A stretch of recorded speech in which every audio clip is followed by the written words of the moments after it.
Om Amriteshwarye Namaha. Om Amriteshwarye Namaha. Om Amriteshwarye Namaha. Om Parthaya Pradibodhitam Bhagavata Narayanena Swayam Vyasena Gratitam Purana Munina Madhye Mahabharatam Advaitamritavarshinim Bhagavatim Ashtadashadhyayinim Ambatvam Anusandadhami Bhagavad Gita Bhavadveshinim Namostu te Vyasa Vishala Buddhe Pullaravinda Yatapatra Netra Yena Tvaya Bharata Taila Purnaha Shvad Prajvalito Jnanamaya Pradipaha Prapanna Parijataya Totra Vetraika Panaye Jnana Mudraya Krishnaya Gitamritam Duhe Namaha Sarvopanishado Gavo Dogdha Gopala Nandanaha Partho Vatsa Sudhir Bhokta Dugdham Gitamritam Mahata Vasudeva Sudam Devam Kamsachanura Mardhanam Devaki Paramanandam Krishnam Vande Jagadgurum.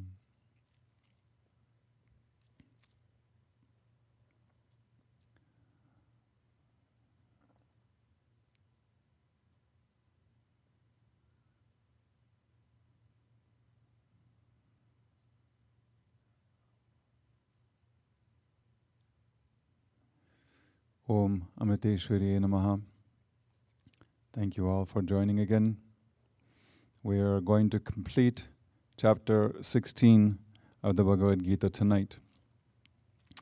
But since we had a 1-week hiatus in between, let us go back and just remember the basic structure of this chapter.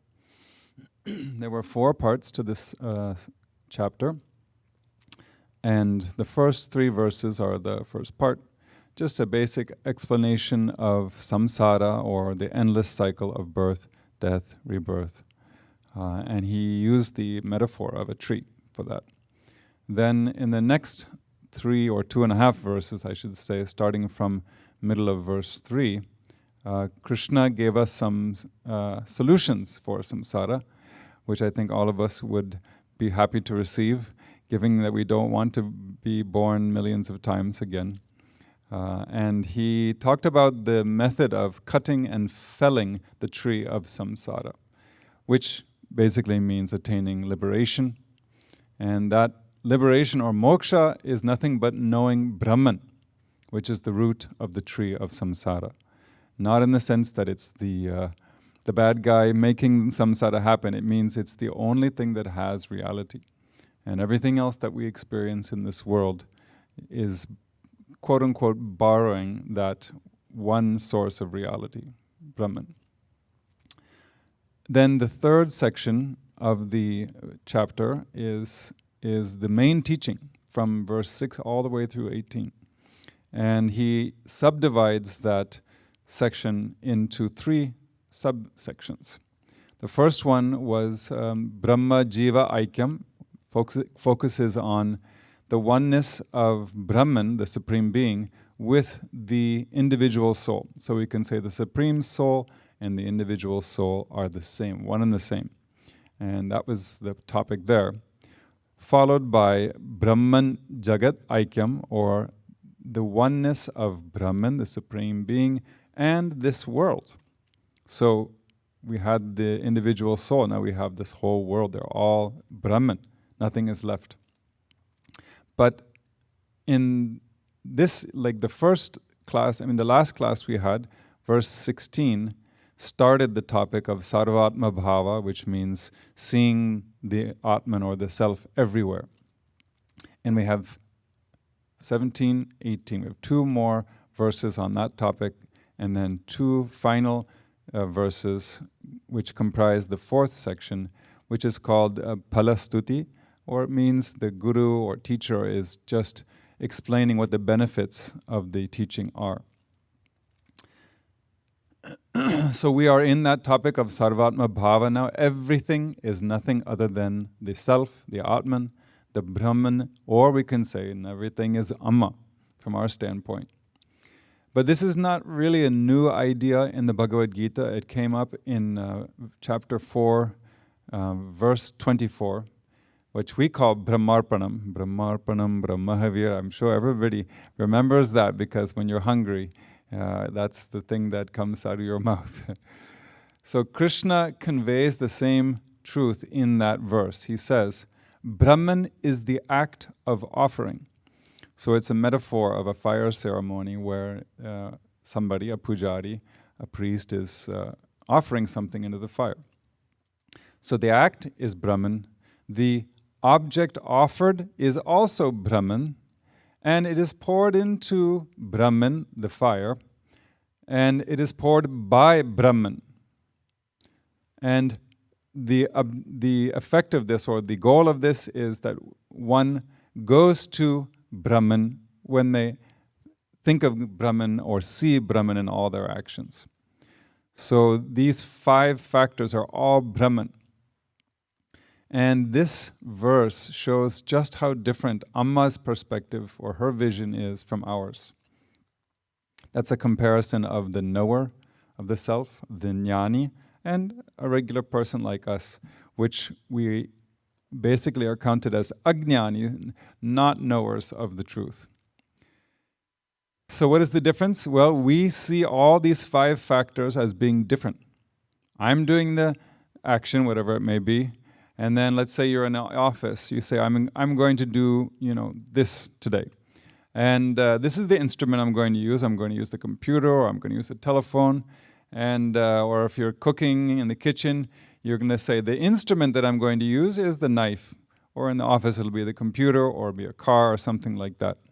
And the object that I use, the object that is part of the action on top of the instrument, right? So it would be, in the kitchen, it would be like the knife is the instrument and the vegetables are the object that get chopped.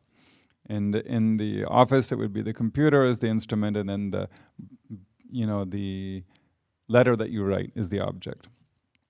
And this is the place where I do it, the context or the locus. It could be the home, it could be the office, it could be outside, wherever. And the result that I'm hoping to get out of this. 5 factors.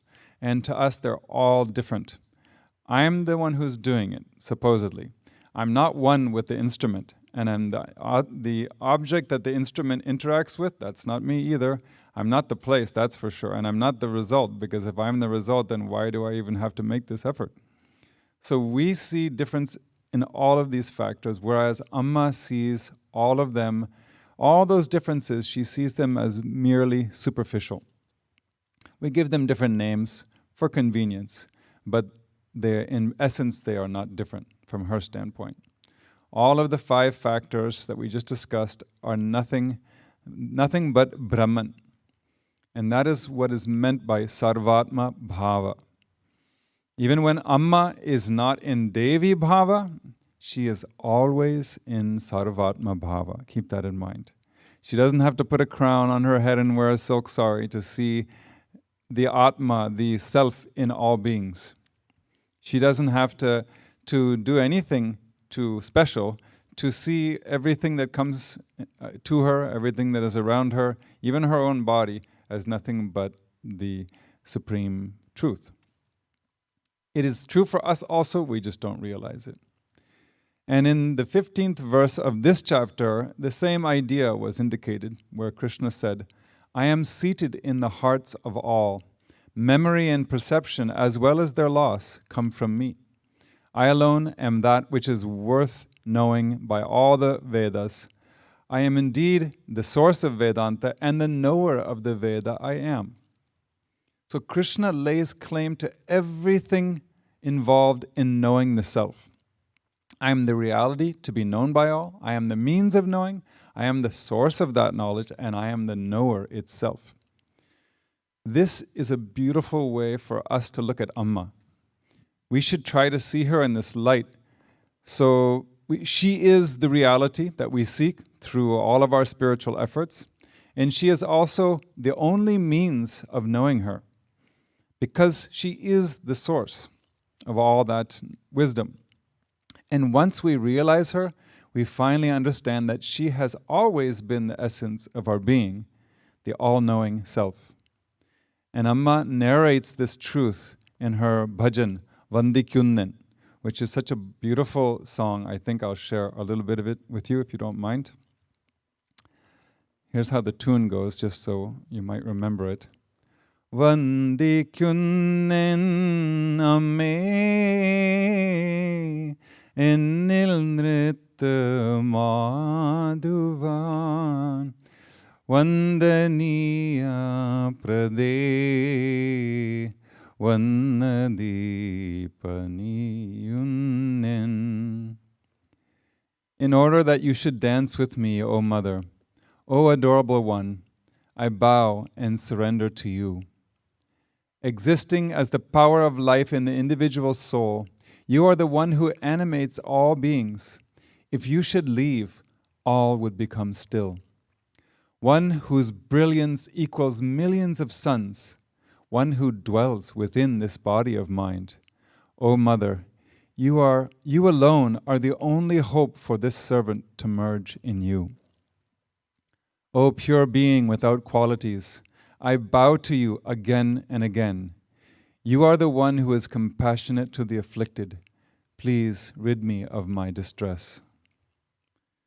Such a beautiful poem that shows how, this is a poem, I'm pretty sure this is a bhajan that Amma herself wrote and tuned. There are some, bhajans from the early days that were completely her own creation. I mean, everything is her own creation. But even before other people started composing songs, it's one of the most powerful songs that you'll ever hear.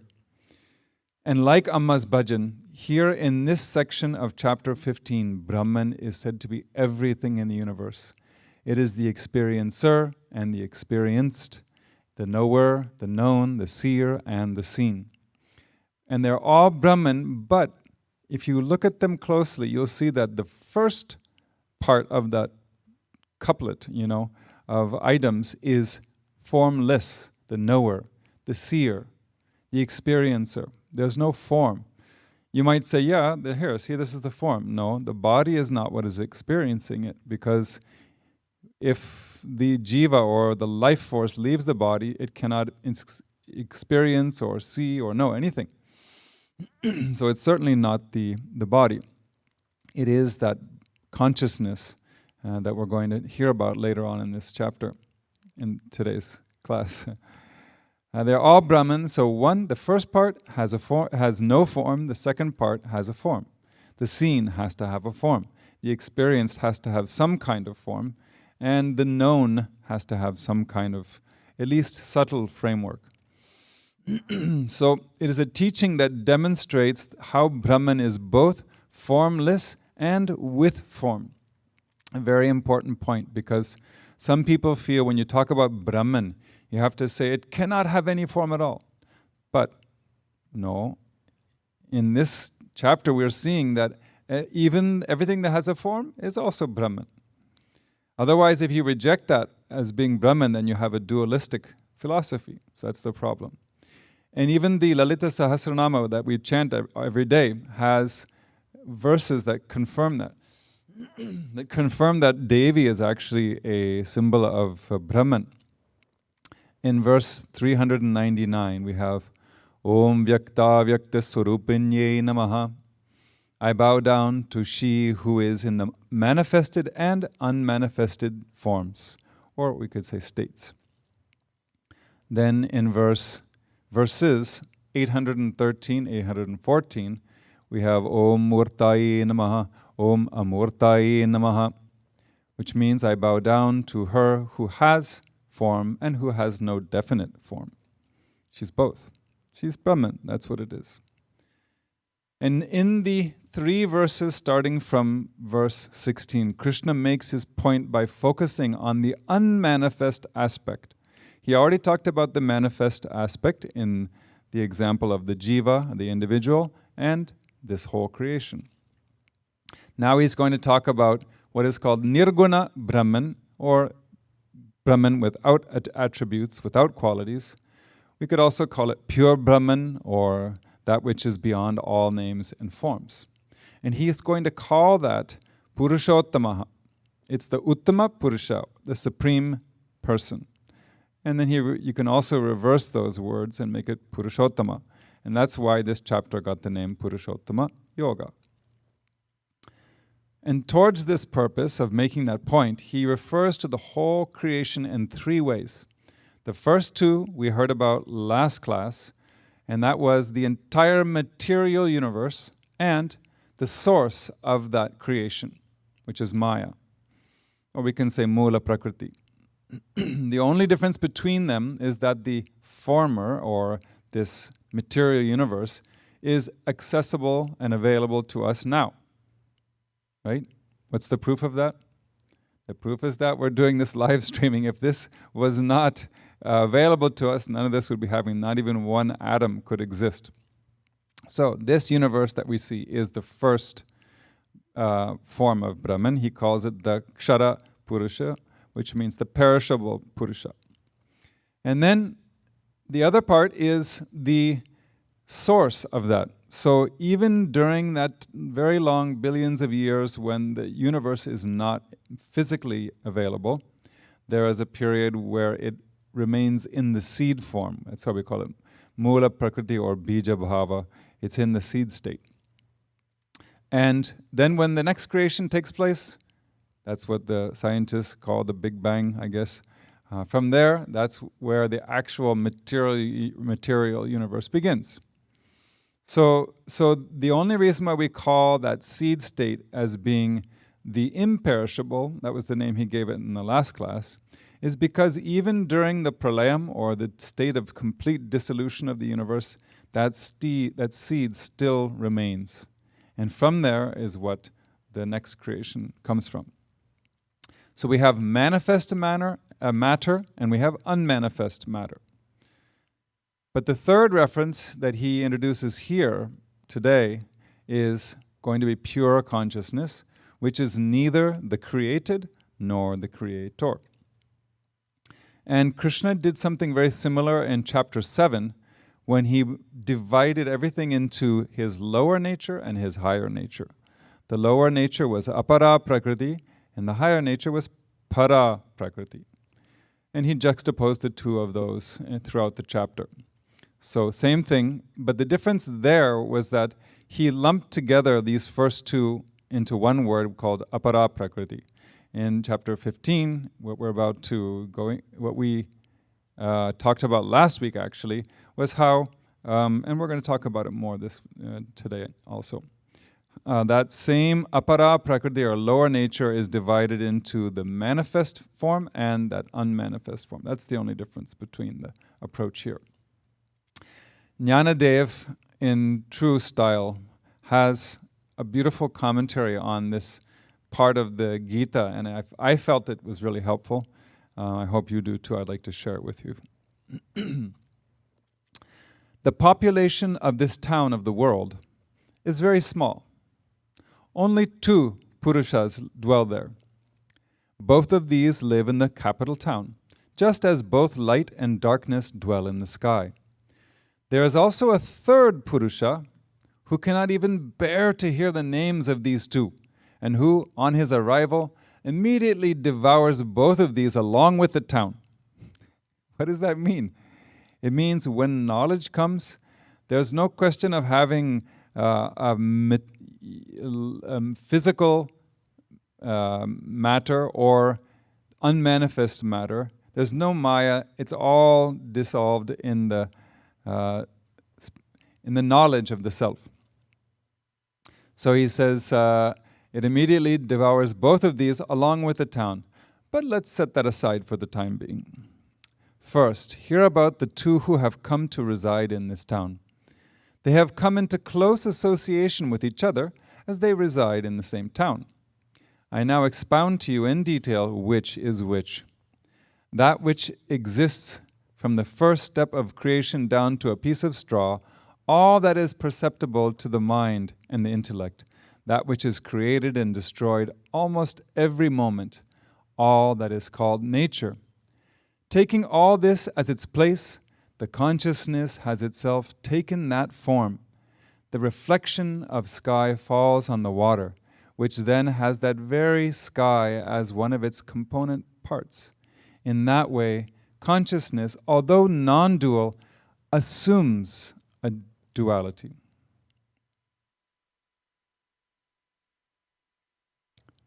The soul, fancying the town as its own home, forgets itself and goes to sleep there, just as one may see a bedroom in a dream and then go to sleep there.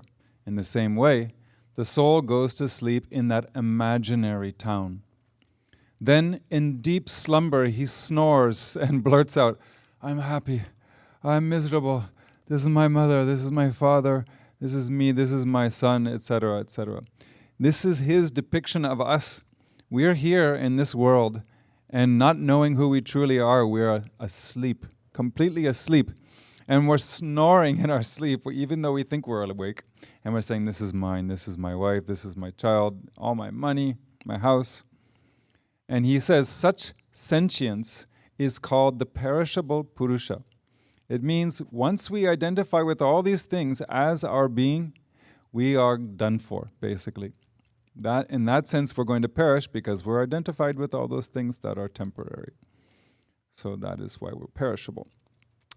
And he has two more commentaries on that perishable Purusha. The one who is called the Kshatrajna. Remember he talked about this in chapter 13. The one who knows and perceives everything in this world. That is also considered to be perishable because it doesn't necessarily indicate a realized being. It just means sentience.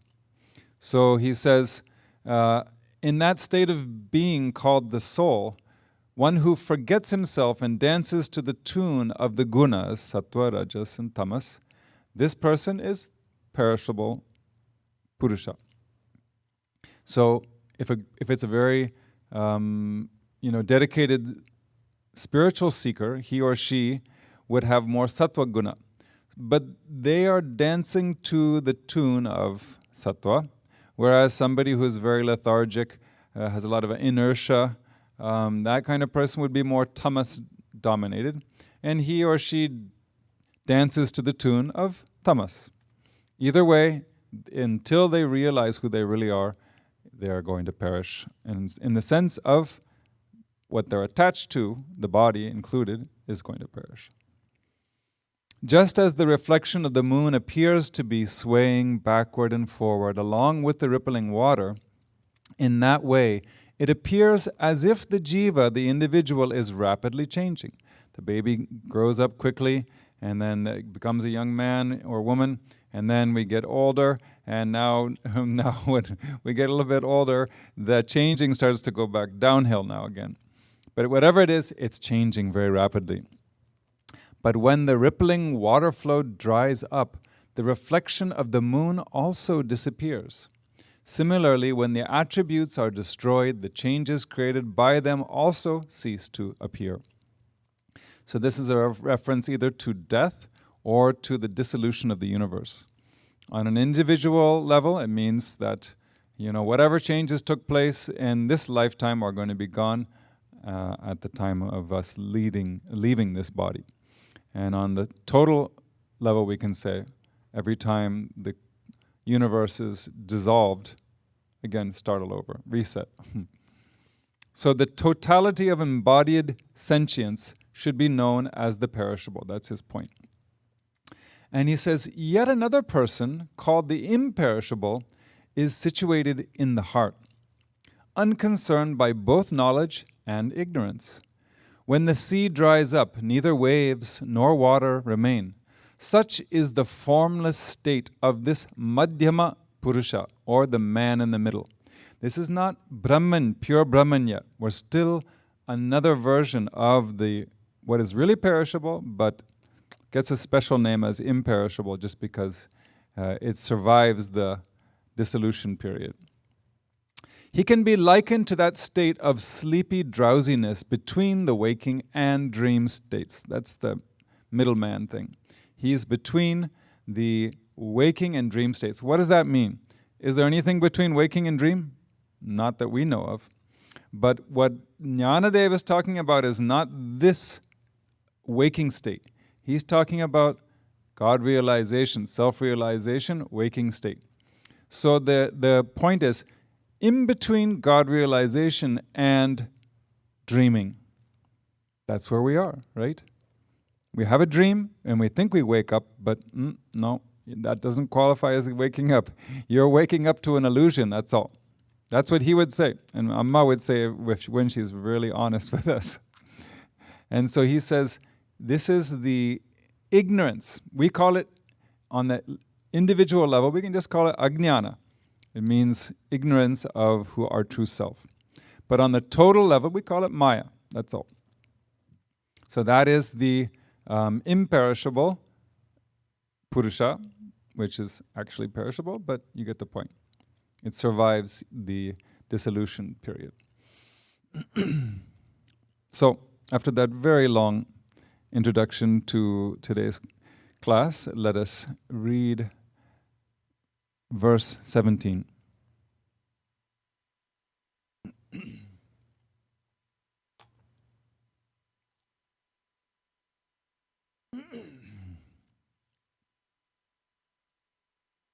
Repeat after me, please. Uttama Purushastvanyaha Paramatmetyuddharitaha Yo loka Trayamavishya Bhivarthavyaya Ishvaraha. Now let's chant it slowly together. Uttama Purushastvanyaha Paramatmetyuddharitaha Yo loka Trayamavishya Bhivarthavyaya Ishvaraha. Good.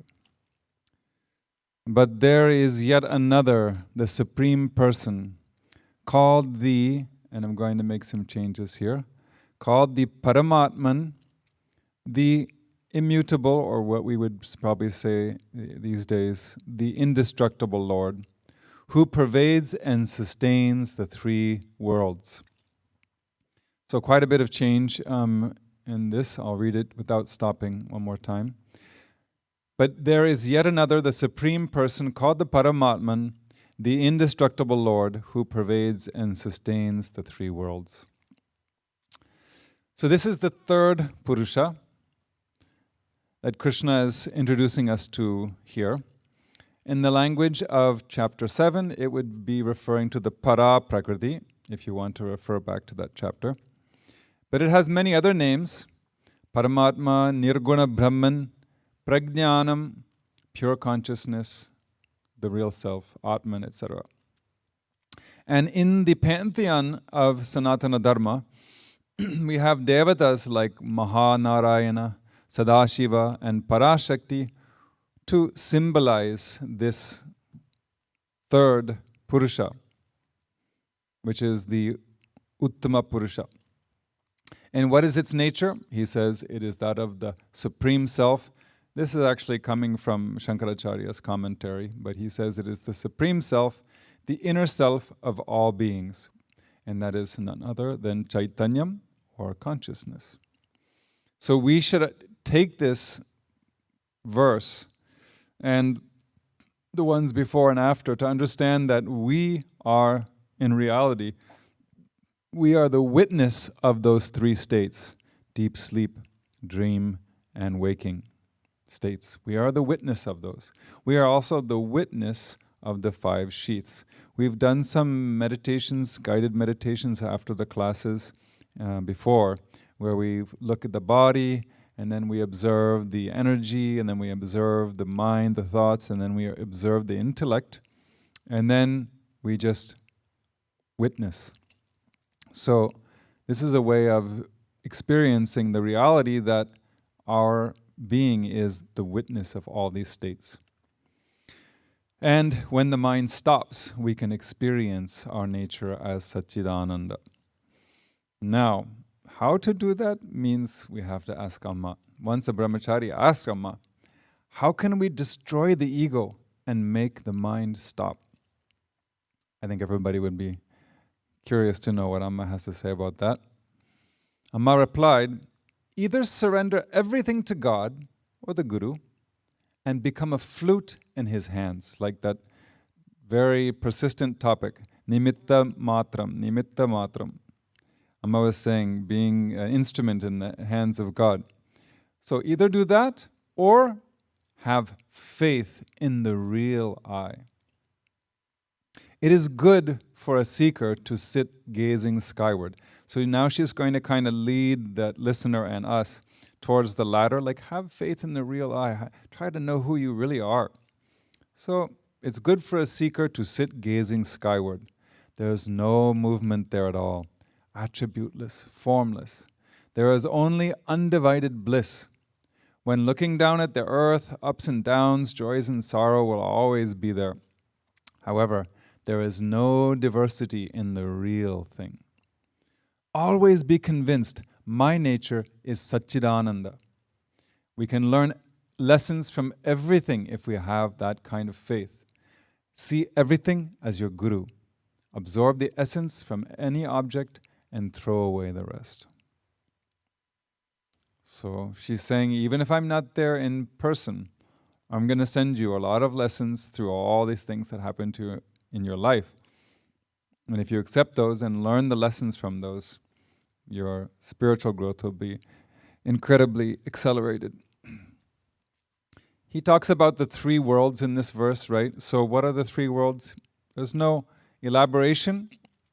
It can be interpreted in different ways. We have Bhur Bhuva Swa. Bhu is this planet, Earth. And then higher worlds go Bhuva Swa, and there's 14 worlds. 7 above, and then 7 below. Actually, this is one of the 7 heavens, so to speak. Or we could say the 3 worlds refer to the causal universe, the subtle universe, and the physical universe. Whatever it is, he is the ruler of everything, or that being is the ruler of everything. And he sustains them also by pervading them. That's how the verse goes. He pervades and sustains the 3 worlds. Now, if the third Purusha, that Uttama Purusha, which means the supreme person, is the one that is sustaining it, that means that the first 2 are being sustained. You can't have, a mutual sustaining, not in this case, because we're talking Vedanta, Advaita, and there cannot be 2. There's only room for 1. So if the Purushottama is supporting the other 2, in other words, the physical universe and the potential universe, that means that they don't have any existence of their own. They're only borrowing it from Brahman. And he calls this supreme person indestructible. The real word used here is avyaya. And avyaya literally means without decay, which is another way of saying that something is changeless. The first 2, he used the word kshara and akshara. So imperishable and perishable. And what happens is the beginning of a creation, that which was imperishable during the dissolution time, becomes the perishable world, and then it merges back into the imperishable. So you have a cycle of changes. So it's perishable, not perishable, going around and around in circles, which means it's changing and it doesn't have its own permanent existence. Whereas the supreme person doesn't change. So that is reality. And according to Vedanta, that which is the same in the past, present, and future, that it qualifies as being real. Nothing else. So Jnanadev has a few nice things. I'm going to intersperse some of his quotes here. Here and in the following verses. What he has to say here is, when that ignorance is dissolved in knowledge, it secures the Supreme Self, and then knowledge itself ceases to exist in the way that fire ceases to exist after burning all its fuel. That which remains after knowledge ceases to exist is the Supreme Being, who is the third. So we talk about it takes jnana to get realization. Without knowledge of the self, we cannot attain realization. Well, once you attain realization, that knowledge that we've been seeking all this time is no longer relevant. It's like, you climb the ladder. Once you're on top, you don't need the ladder anymore. But if you're teaching somebody else, you have to say, yeah, you have to climb this ladder. That's the only way to get here. Amma says that. She says, never criticize the ladder. Ladder is needed for everybody. Just because you climbed on the top, you can't say you don't need the ladder. So some people get confused and say things like that. Don't be fooled. And he talks about the dissolution of the whole universe, which is a beautiful way of understanding how the illusion is destroyed. He says the universal dissolution transgresses all limits, converting all rivers into one big mass, leaving no trace of the rivers. And day and night are devoured by the destructive heat. So much for our bodies, right? If there's no day and night, then there's definitely not this body. In that way, there remains no trace of the waking, dream, and deep sleep states. All states are extinguished. Conditions like duality and non-duality are not experienced in any way because there's no space-time continuum anymore. This is the state of the Supreme Being.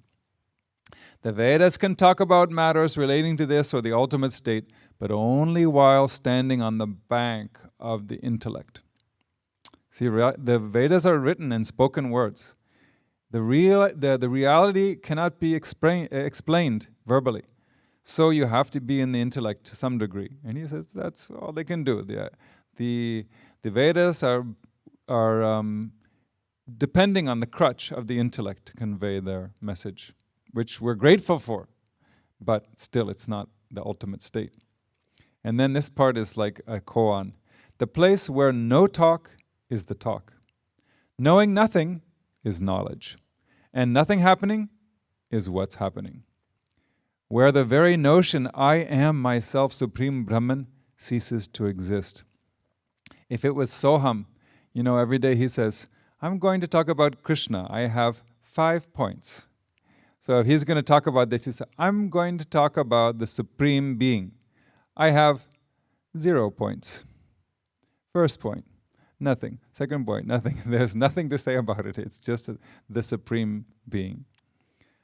Nothing whatsoever exists because the seer and the seen have both ceased to appear. Let's move on to verse 18.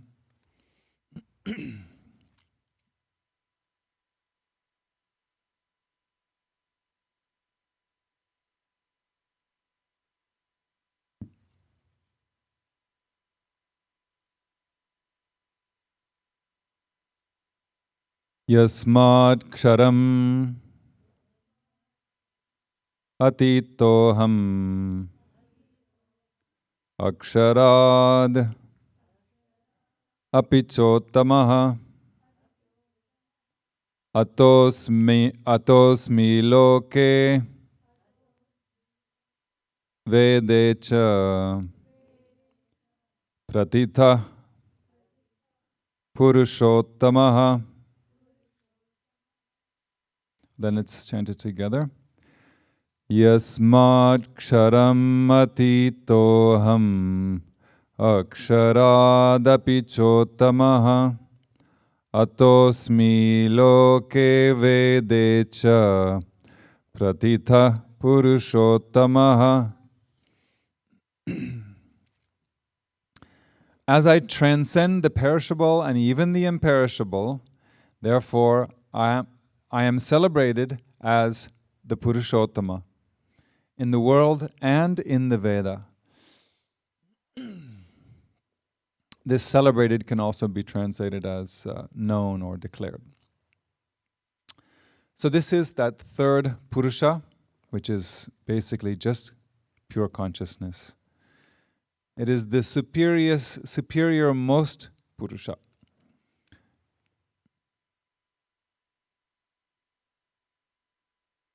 Not only that, it is even superior to what we previously called the imperishable Purusha, which is simply Maya in the seed state. Since consciousness is superior to both of those, it is called the supreme Purusha, and he also called it Lord in the previous verse. So why is it that consciousness is superior to everything else? It's just what we said in the previous verse. Inert matter is constantly changing and has no fixed reality, whereas consciousness remains the same always.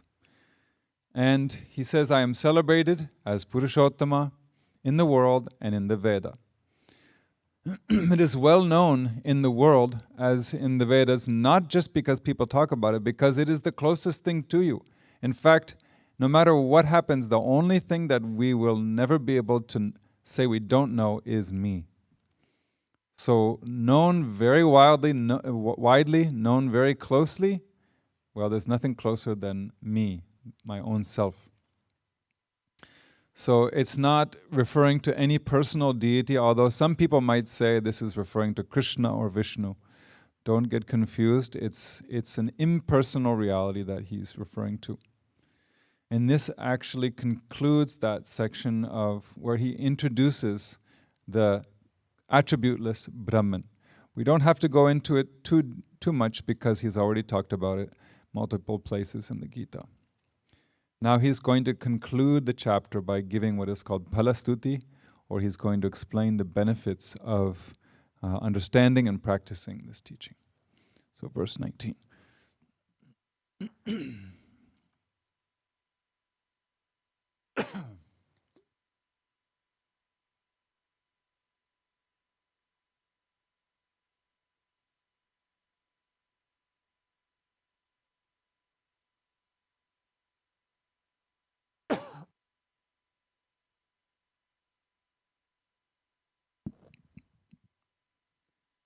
Yo mam evamasamudho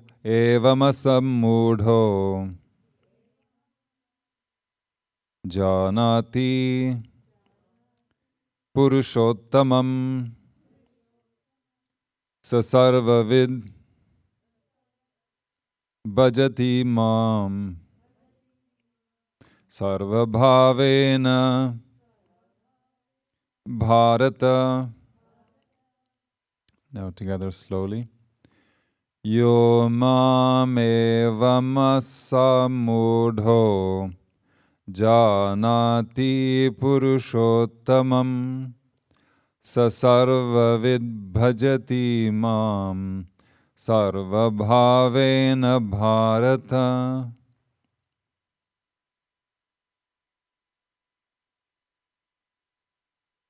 I took some liberties in editing it.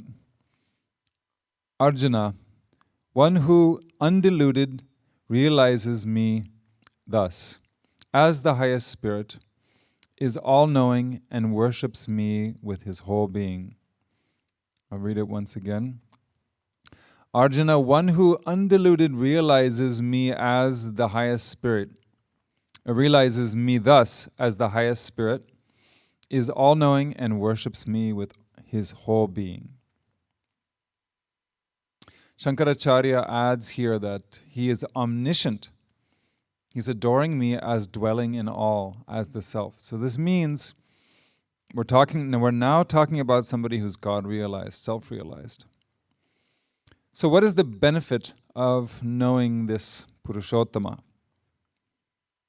You might have noticed that when he was talking about the first two kinds of Purusha, the perishable and imperishable, in other words, the manifest universe and the unmanifest universe, no benefits were mentioned there. There's no benefit to knowing the world or knowing the potential world, even though that is what everybody does. All of us spend our lives trying to know and get more out of this world. But Krishna doesn't give any benefits, list or enumerate any benefits for doing so. But when he says, realizes me thus, he doesn't mean like this body. See this body? Realize me like this. No. He's referring to Krishna Paramatma. There's an expression like that. Krishna Paramatma. It means Krishna, who is the supreme being. We can say Amma Paramatma. That's the same thing. When we look at Amma, when I'm getting a darshan from Amma, I don't have to say Amma Paramatma, because I want that darshan and I'm happy to get it from her physical body. But when I'm away from Amma or when I'm feeling Amma's presence or something, that's not her physical body, so we can call that the Amma Paramatma. Just like we say Krishna Paramatma. Okay, how can I know that Uttama Purusha? Well, it's certainly not an object of knowledge, because any object by definition is part of the first, one or the other of the first two Purushas. Everything in the whole universe was covered there, so it cannot be an object.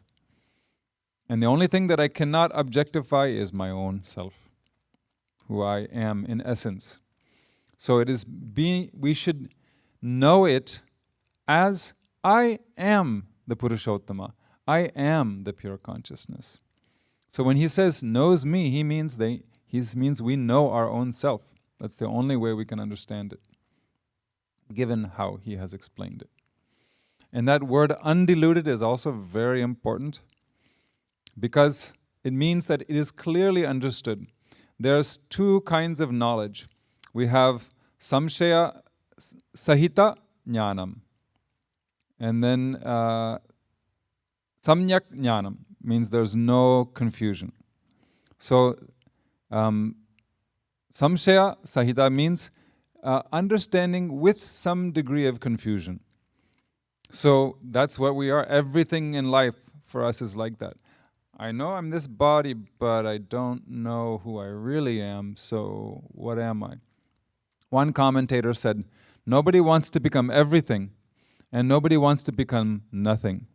Everybody wants to become something. It's very convenient. I'm something.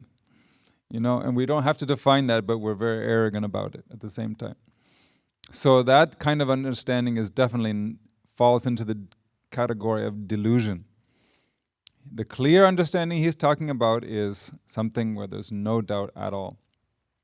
So before learning from the Guru, what we would call Guropadesha, we can call that sadhana chatushtaya sampatti. It means the wealth of the four means. All those ones we talked about, viveka, vairagya, etc. And after receiving that instruction from the Guru, not just once, but actually meditating on it and inculcating it and absorbing it fully, that means the same word of undiluted means it is firm, steady knowledge. So for now, it's enough if we can just be very clear in our minds about this teaching. We're not realized yet. Unless you are, then congratulations. But I'm assuming that we are still working on God realization. So our challenge is to make that understanding of Amma's teachings as clear as possible with as few doubts as possible. Now, what are the examples or the signs of someone who has completely absorbed it and made it their own? That kind of firm, steady knowledge? Well, the videos of Amma doing all these things like licking the wounds of the Dattan, the leper, that nobody else can do that unless they have complete, clear knowledge of the self. Also, a regular occasion in the ashram before was emptying the septic tank. Once it gets full of people pretend like they don't see. This is in the old days in India and in the ashram when there was a septic tank. And now things are different. They have a processing system. So that when that gets full, there's only one person who is going to initiate that seva, that selfless service, and that's Amma. She says, time to do it. And she's the one wearing, this beautiful white sari. She gets inside.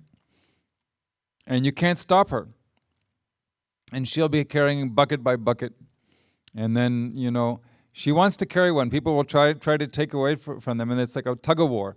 No, I want, and then she won't let go. She wants to do that. She's showing people how we have to behave. So once Amma was standing behind the cowshed when she noticed that the tank collecting the cow urine was overflowing. What do you think? Was she happy about that or not very happy about that? You can just bet she wasn't happy about it. She said, "Children, Amma is surprised to see that none of you have taken the initiative to empty this tank." She then summoned the brahmachari who was in charge of the cows and asked, "Didn't you see this? Isn't it your duty to make sure the cowshed and its surroundings are kept clean?" Children, the important thing is not what you do, it's how you do it.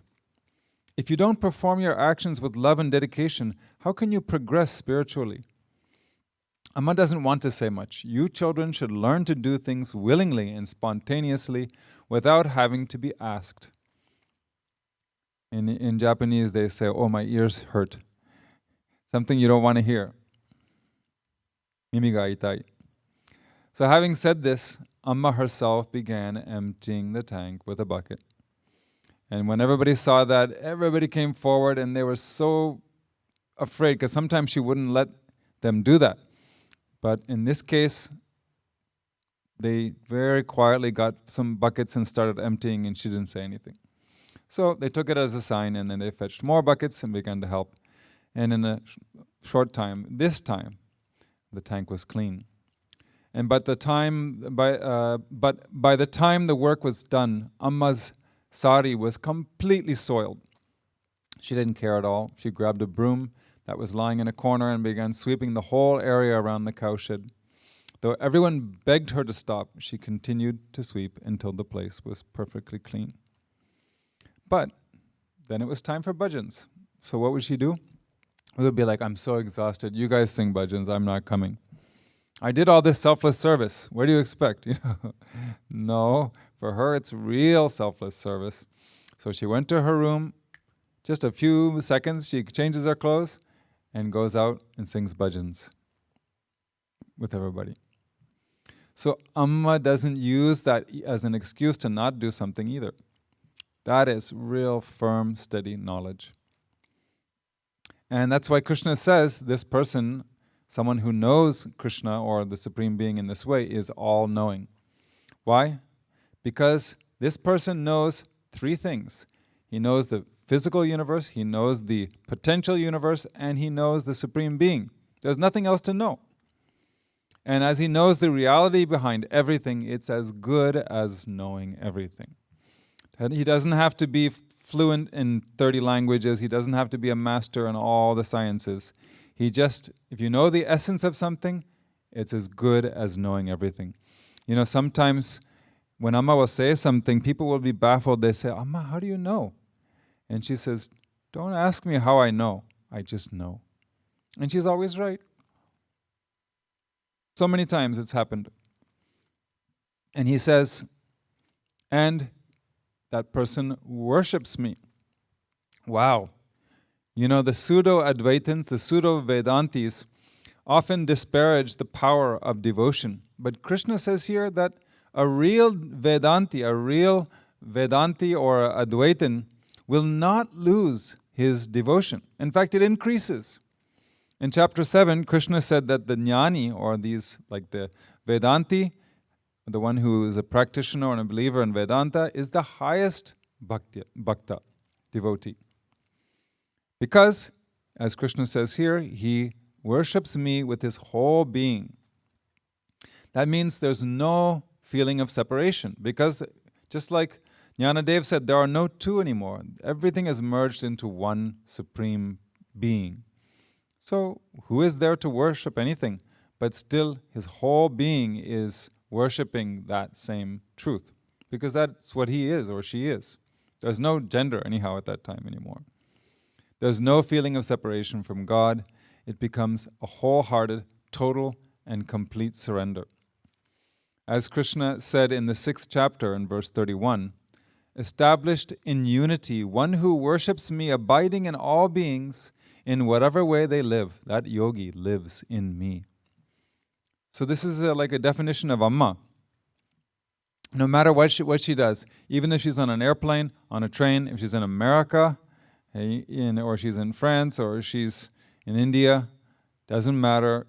She's constantly living in God. I mean, she is a manifestation of that. But, you can look at it in different ways. And even if Amma offers flowers to something, she doesn't feel any difference between God and herself. There have been so many times when she would go into samadhi and she lost all, awareness of her surroundings. She didn't even know what was up or down. Everything was just God, Brahman. Paramatmananda Swami once narrated a story about a puja that was performed by the saint he was traveling with before he met Amma. His name was Ratnamji. And so they went to, a lot of the Amma's disciples do the same thing. We go to people's houses and we'll do a little home puja, house puja. It doesn't take too long, maybe half an hour or so. And so there's usually flowers and lighting lamps and everything. And so Swami's teacher at that time lit the lamp and then sat down and started doing a puja and throwing flowers here and there. And then he just became so blissed out. He was going into some kind of samadhi perhaps. And he was seeing, started throwing the flowers here and there, and he threw them all over the place. And then he put them on top of his head, his own head. And Paramatmana Swami was looking, he was like, oh gosh, the whole puja was completely ruined. He made a mockery of the whole thing. And he asked him afterwards, what happened? It was a good puja, and then you just kind of went crazy. And then the Swami's, we could say his guide at that time, said, when I was starting the puja, I could see all the deities and I was throwing the flowers before the deities, but somewhere along the way, everything turned into pure light. And I couldn't see where everything was God. And I just kept throwing the flowers wherever I saw God, and I saw God everywhere, so I had to just throw the flowers like that. That's why he put them on his own head. Jnanadev has something nice to share here. For one who has come to know me, after the sun of knowledge has dawned in him, the vision of the dream vanishes. That means this whole dream that we're seeing. Similarly, knowledge having awakened in him, he looks upon the three worlds as nothing. Having realized me, one who has dropped all feeling of otherness, one who says, I am myself all-pervading, real, joyful, and never harbors the notion that he himself is anything distinct from my nature, one who knows my real form, only such a person has come to know me. This is a very high bar that he's setting there. If you say that you know God, you have to qualify under all these conditions he has just stipulated. Only such a one is qualified to worship me. So when he's talking, this is Jnanadev speaking on behalf of Krishna. He's saying that real worship is only that feeling of oneness. If you realize God, only then are you truly worshiping. Just as only the sky is qualified to pervade the entire sky. In that way, only one who has become one with me can truly worship me. That's a beautiful but very challenging definition of devotion or worship. If the sacred Ganges were not the same as the sea, how could it be merged into the sea and become one with it? In that way, how could there be such devotion for me if there were no unity with me? He's coming to the rescue. He's saying that, don't worry, you are already me. You're already one with me, you just don't know that. So it's not that you're becoming one with me, you're just remembering that you were always one with me. So we don't have to worry, we just have to realize that's the hard part. So that vision of oneness itself is real worship. And isn't that what we pray for when we're worshiping? You know, we want to be closer to God. Well, there's nothing closer than becoming one with God. Amma can go to temples, she can do whatever she wants, but either otherwise, she's always with God. She is experiencing God, not as a separate entity. She is that. So we too can make our whole life a form of worship if we feel Amma's presence constantly in everything we do. I want to share with you a little example of this. When the Ames hospital project started, I think it was 1995 or so, or 6, I was also deputed there a year later. And when I got there, I found Ron Gottsagen and Dr. Prem Nair there with a lot of other people. But they were my main contacts, and I used to meet with them every day. And they were just living and breathing that hospital. It was their puja, for sure. And that was their worship. They were just thinking of nothing other than that. And Amma would call them every day practically, give them some guidance. And they were always thinking about how to make Amma's hospital into a temple, basically, a temple of giving relief to the suffering people. And Ron became so identified with that. It was like his own being. And right around that time, when on the US tour, it was his turn to give a satsang. And he started, nobody really asked him what he was going to talk about. And then, so he started talking about, I met Amma in such and so time. And then he says, the Ames project is, and he went on for like 20 minutes all about the hospital. And Amma turned to him and she says, Ron, can you talk about something other than the hospital? And he said, sure. I got to tell you, I love Amma so much. And Amma was the one that told me to get involved with the Ames project. And then he went right back to the Ames project again. And so it was like, he was just living that, not for himself, but it was his way of worshipping, and therefore his way of remembering Amma. So, until we can realize Amma as our true self, having something that makes us remember her all day is the next best thing. Now the final verse of chapter 15.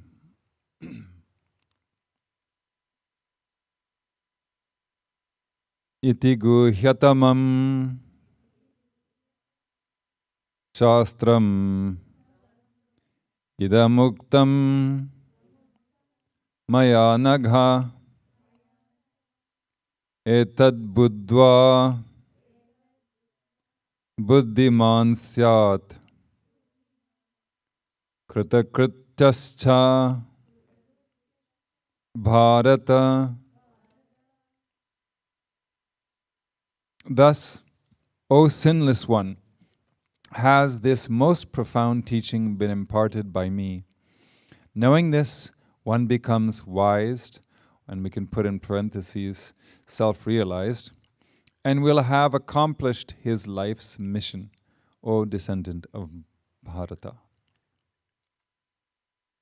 So Shankaracharya says here, the eulogy comes because the import of the entire Gita has been briefly set forth here. Not just the entire Gita, but the entire import of the Vedas has been provided here in summary. It is that condensed, that much condensed truth. As he said in the first verse of this chapter, whosoever knows it, including the root, that is addition because you have to add that to make it intelligible. Whoever knows it means Maya, the tree of Maya, including the root, which is Brahman, is the knower of the Vedas. In verse 15, he said, I alone am that which is worth knowing by all the Vedas. I indeed am the source of the Vedanta and the knower of the Veda. So, such a knower will have completed all his duties because he has discharged the highest goal of a human being.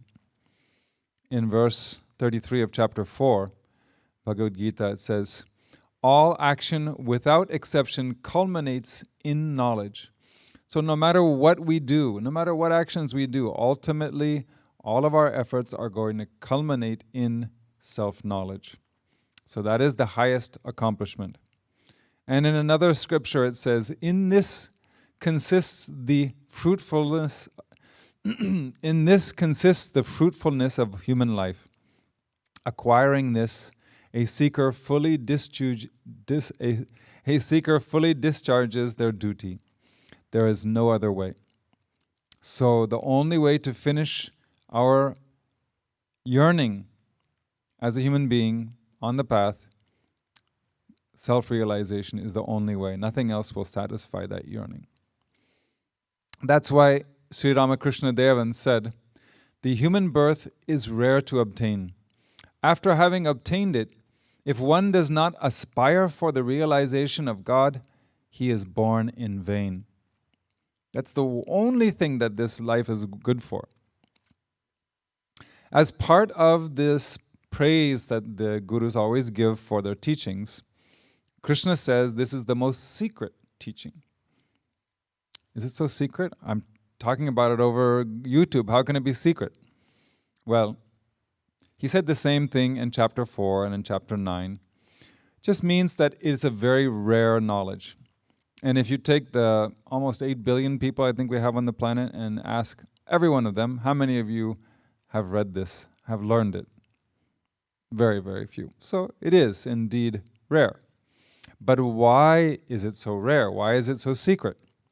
It's one of those open secrets, like the theory of relativity. It can only be understood by one who has prepared their mind in the right way. In 3rd grade, you don't just pick up that and start reading it. Even after graduating, doctorate, you may not understand if it's not your field. Even if it is your field, there will be a variation of understanding but from person to person. So, for a seeker, just like Einstein's theories, for a seeker to understand the Gita teachings, Amma's teachings, a deep inner preparation is required. And maybe that is why Krishna here calls Arjuna, O sinless one, which is missing from our translation, I think. So we have to ask ourselves, how much preparation have we already completed? Because the more we prepare our mind, the easier it will be for us to not just understand, but assimilate these teachings. How much discernment do we have? How much detachment do we have? How much yearning for the goal do we have? This is what we need to ask ourselves. And that's also why it remains a secret, in essence. Amma has said, the scriptures are just pointers. They are not an end in themselves. Do we taste sweetness if we write honey on a piece of paper and lick it? No. We should get that through experience. Scriptures were given by the sages from their own experience. We too should make the scriptural truths our own. Now they are only in books and not in our heart. All the great saints and sages did intense sadhana for years and years. Their renunciation and austerity were only to set an example for the generations to come. It was for our sake. Don't believe her. It's for our sake, not for her sake. She's including herself. What we should say is, Amma's renunciation and austerity are only to set an example for the generations now and in the future. What she's doing is for our sake. She doesn't have to include herself. She doesn't need it. We should follow in their footsteps, they say, and we can say we should follow Amma's footsteps. It is because of their or Amma's renunciation that both the world and human beings even exist today. We too should cultivate the attitude of renunciation. Don't think that word renunciation here means leaving the world.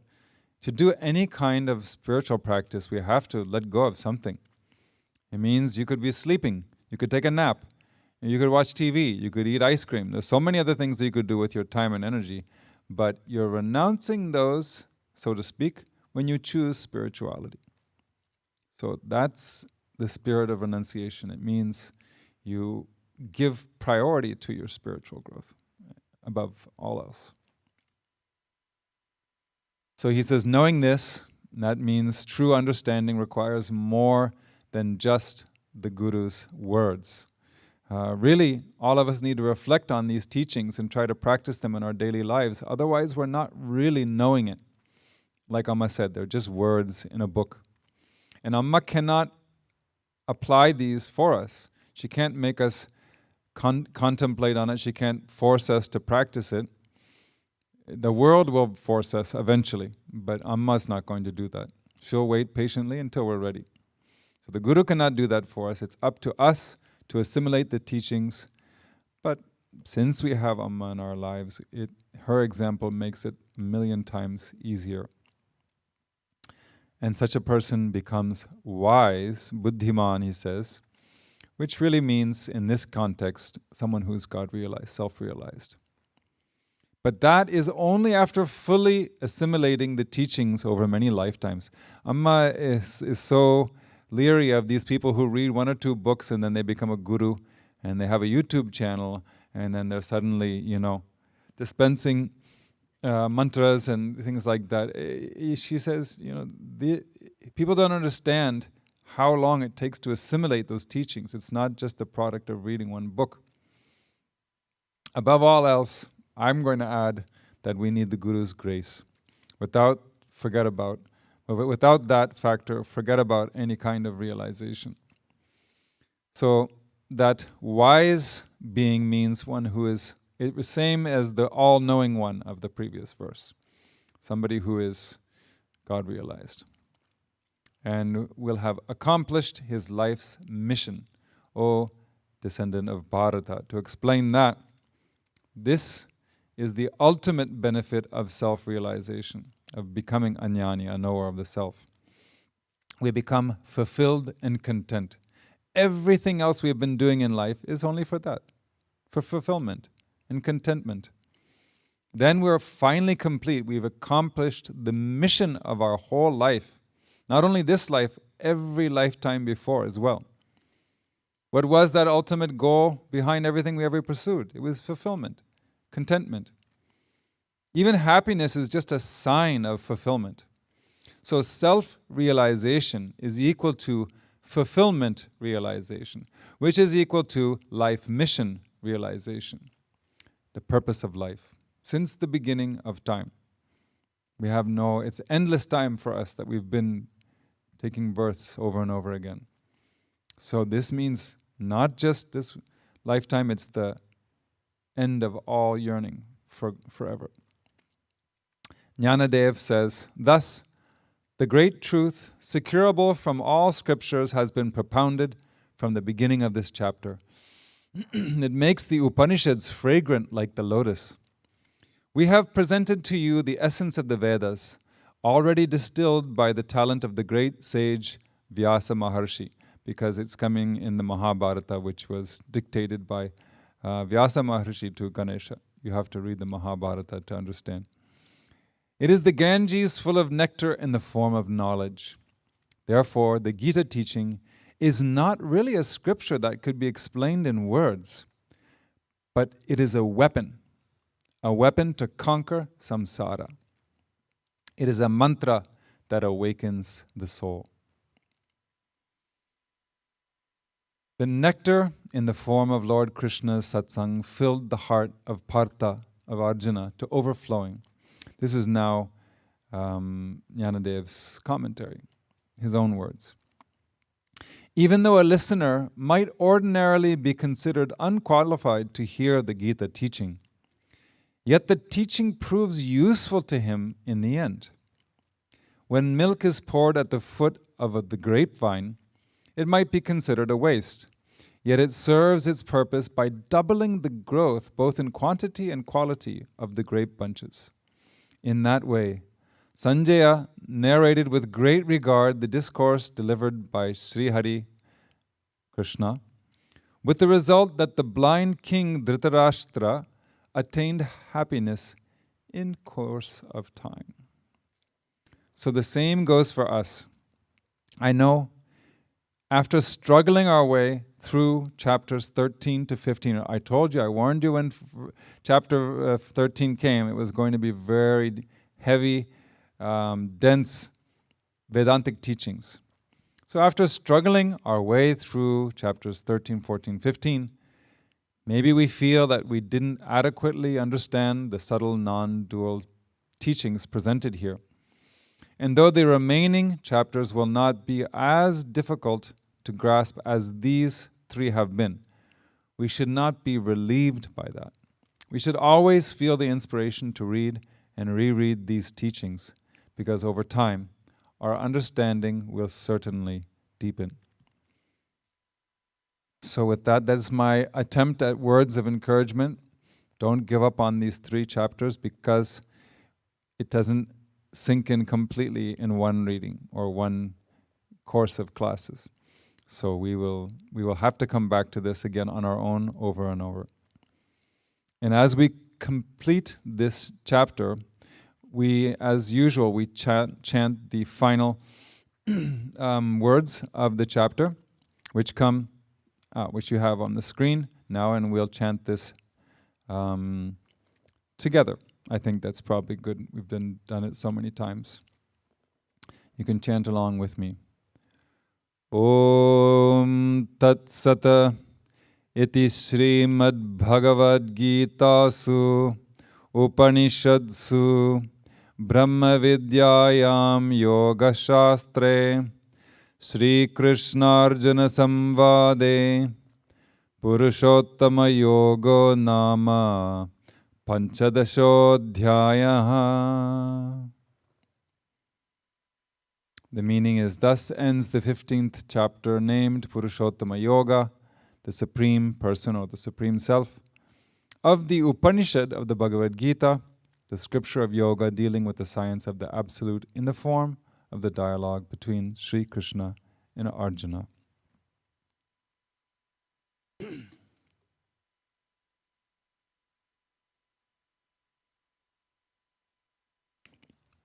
With that, we conclude the 15th chapter.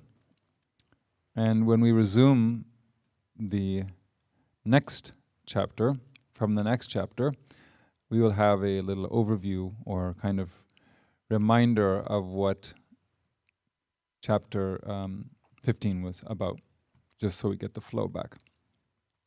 There are a few questions, and I have a few minutes. I might take a few extra minutes to answer at least one or two of these. This is actually from last week, this first one. Implementing karma and bhakti yogas for some time, I'm able to get into deeper states of meditation during bhajans. Although I practiced sadhanas only towards spiritual upliftment with no ego, recently I'm finding a thought comes up sometimes that I'm meditating better during meditation. Since there's no room for any ego in the spiritual path, I'm overlaying it, seeing Amma's grace from where I started with her and how she is helping me due to my health situation. Still, this thought is not fading away. Meditation is needed for my health condition. Don't know if this is my past vasanas, which is surfacing. What should I do to keep this in control? Okay, well, but basically, so long as there is somebody who feels I am meditating, we all still have a long ways to go. So my suggestion is, first of all, don't beat yourself up. In the Gita, I can't remember exactly which chapter it was, it might have been 6. Krishna says, wherever the mind wanders off to, bring it back. And Amma says that over and over again. These days she's saying it, bring it back, focus, shraddha, shraddha. Right? So, you have to be patient with your mind. Doesn't mean you give it a long leash. It means you have to keep reeling it back in. It doesn't happen so easily. So give yourself some time. Remember that we have trained the mind in the wrong way for so long. We have to be patient with our own unwinding process. Remember we said, how many times do you have to unwind the towel?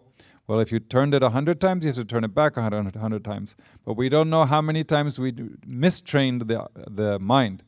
I don't think we want to know how many times we mistrained it. So that many times we have to retrain it. So just be patient with yourself. Consider that it's a 3-year-old toddler and you're chasing after it and bringing it back over and over again. There's no other way. Because you only have one mind.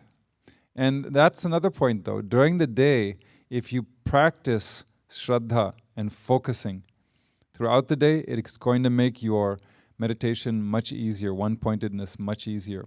Chanting the mantra throughout the day is the number one way. And other ways are just being conscious of what you're doing when you take off your shoes. Be aware of how you're taking them off. Actually, if you go to a Zen temple in Japan, they will tell you to redo your shoes before you start meditating if you didn't do them properly.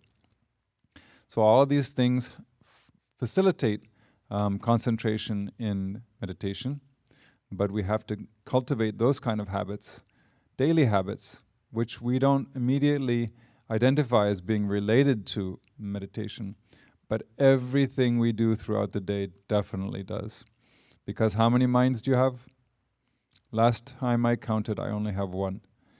And that means the same mind that I'm dragging around throughout the day is the same mind that I have to use to try to meditate. So, treat it right. At other times, it'll be nice to you. It'll be kind to you when you try to meditate. And I would say don't track your progress ambitiously, but try to make it a labor of love. Just imagine that you're trying to give birth to the selfless and compassionate version of you. But just like any birth, pain is unavoidable. The gestation period will take its own time. A mouse takes only 19 days, while a giraffe takes more than 14 months. And how'd you like to be pregnant for 14 months? And an African elephant can take almost 2 years. But you can be sure that there will be labor pains along the way. And we have to embrace them joyfully without trying to avoid the pain, knowing that this is my own rebirth. I'm giving birth to my pure self, basically. It's always there, but knowing it is kind of like a birth. There were 2 requests for the live stream connection. I'm not sure if it's possible for you to send it to us in the usual Google form that we're using, but we really need your full name, we need your email, and we need your WhatsApp number. All these things are required for you to get online with them every day. So one person even gave us their phone number, which we appreciate. It was a 516 number. But we'd love to get your name. We need your name and your email as well. This is all because when the video sometimes gets cut, they have to send you something, a new link. So you're going to be happy that you gave that. Last will be a question about the meter of the Bhagavad Gita. I have not discussed it in depth, even though this person was worried that I might have. This person basically was talking about Anushtup Chandaha, which means the meter of Anushtup. But actually, that person was under the impression that the majority of the verses are Anushtup, which is not correct. Yes, it is correct, but it's also called shloka. Shloka meter. I had called it shloka meter, and this person got confused because she thought it was anushtup. They're the same thing. When it's 8 syllables per line, that's called anushtup. And almost 80% of the Bhagavad Gita is that anushtup or shloka meter. The remaining verses are trishtub, or a variant thereof, and that has 11 syllables per line. So this person was also wondering, why do we have all these different meters, or why does it have to be in a meter to begin with? Why can't it be prose? Well, there are plenty of texts that are in prose, but the ancient ones are almost entirely in some kind of meter. My theory about it, I'm not, the actual authority, but from what I understand, in the ancient times, it was forbidden to write everything on paper. It was supposed to be committed to memory, and that was the only way you were allowed to learn.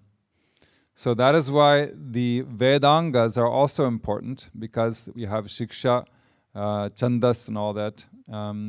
Etymology, we have the pronunciation. So starts with pronunciation, then the meter is the second most important, then there's the etymology. So we have to look at these points as keys to chanting. Understanding that you can't write it down on a piece of paper. So if you're going to memorize it, it really helps to get the pronunciation properly and to know the meter and understand the meter and the etymology of the words, etc. So like this, there are auxiliary sciences in the Vedic tradition that help people perpetuate and preserve the tradition. So that's why these meters are there. And the change from Anushtup to Trishtub, we can say, comes when there's emphasis needed. So if you look when it changes, the meter changes, you'll see there's some very important point that is made, or Arjuna is extremely discontent or something like that. It's an important point, but not all the important points are in Trishtub. So don't worry about it too much. It's not going to affect your understanding of the Gita too much. With this, we conclude the 15th chapter and most of the questions. There's still probably one or two more. We'll get those during the next class. So this is the official ending of the class. Some people, if they have time, they'll stay after and meditate with us. Before we conclude this part of it, I'd like to tell you that this Saturday, we're going to be singing the bhajans here in Chicago. Next weekend will be the East Coast. And you should remember that Monday, the 27th, is going to be a celebration across the country in all three ashrams. So I hope to see you for all these. Om Namah Shivaya. Om Asato Ma Sadgamaya Tamaso Ma Jyotirgamaya Mrityorma Amritam Gamaya. Om Shanti Shanti Shanti. Om Lokaha Samastaha Sukhino Bhavantu. Lokaha Samastaha Sukhino Bhavantu. Lokaha Samastaha Sukhino Bhavantu. Om Shanti Shanti Shanti. Om Shri Gurubhyo Namaha. Harihi Om.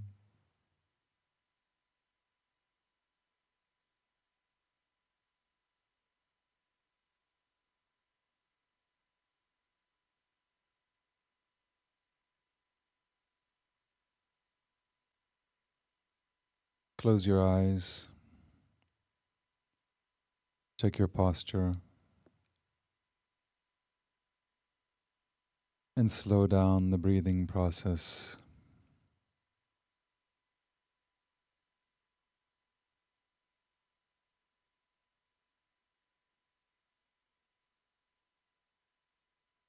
With each deep inhalation and exhalation,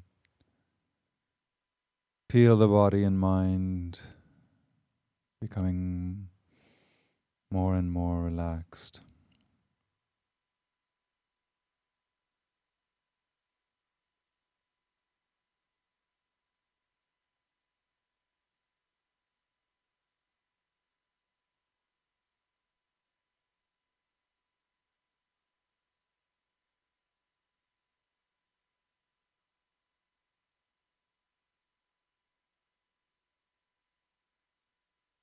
Feel Amma's subtle spiritual presence all around you.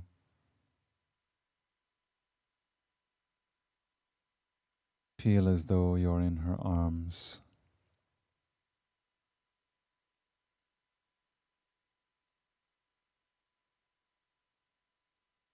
Her universal embrace, which permeates you and shines in your heart.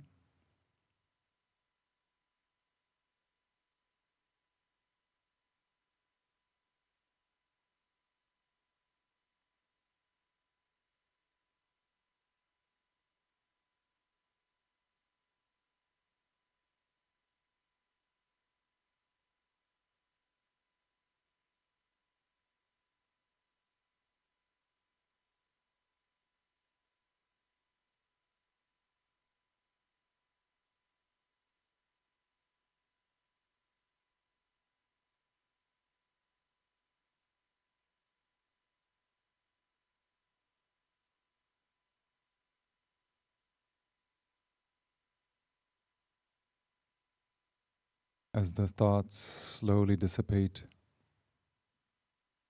the mind can visualize more easily.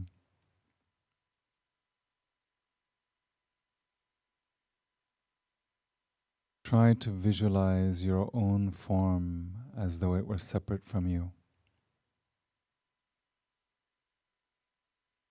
as though you were looking in a mirror.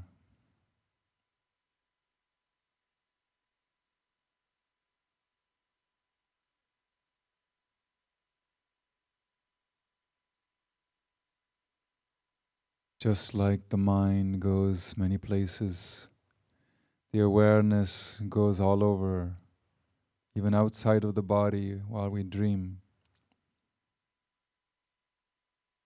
We can make it voluntarily observe this body.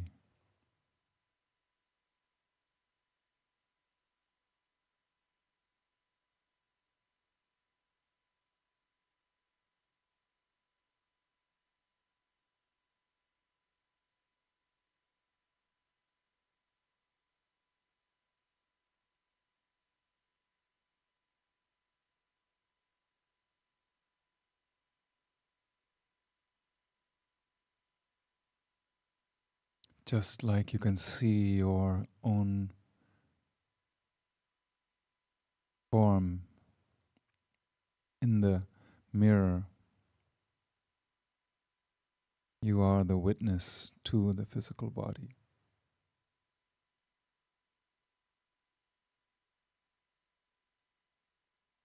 Each one of us is the witness of all the changes that take place in this body.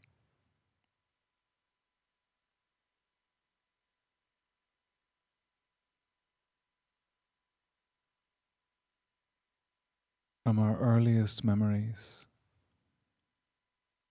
to the most recent ones,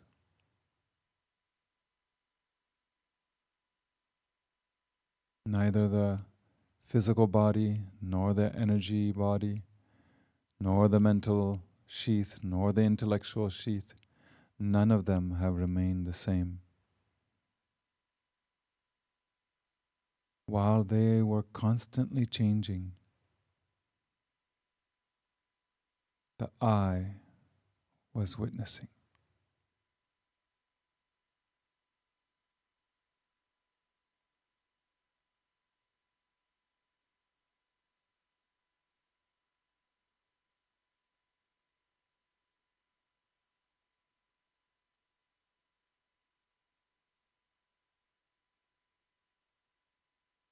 Those past memories are proof that there is an entity independent from the three levels of the body: physical, subtle, and causal.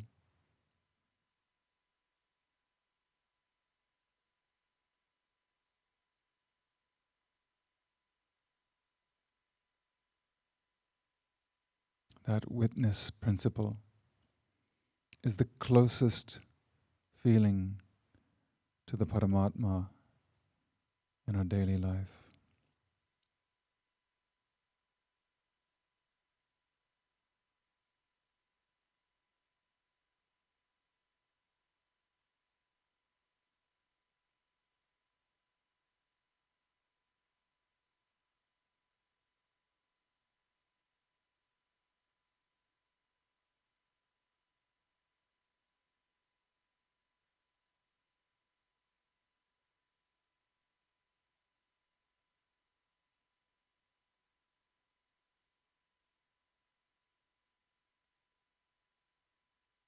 This body will go away today or tomorrow, but the witness consciousness forever remains, and it is only one. We are all that same one and only witness consciousness.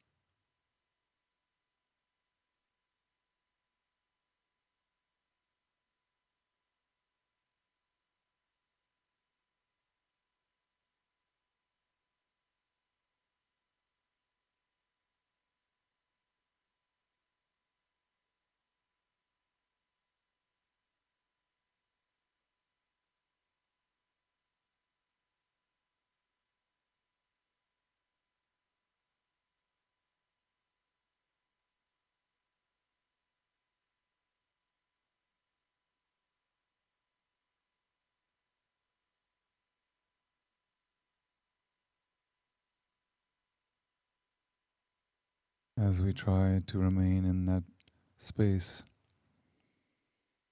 let us chant the final mantra and let us try to preserve that feeling as long as we can. Take a deep breath. Om Purnamada Purnamidam Purnaad Purnamudachyate Purnasya Purnamadhaya Purnameva Vashishyate. Om Shanti Shanti Shanti. Om Shri Gurubhyo Namaha. Harihi Om.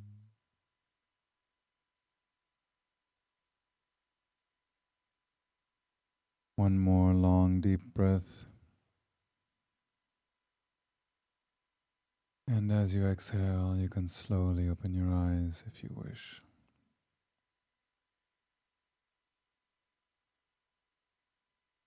Om Namah Shivaya, and see you very soon.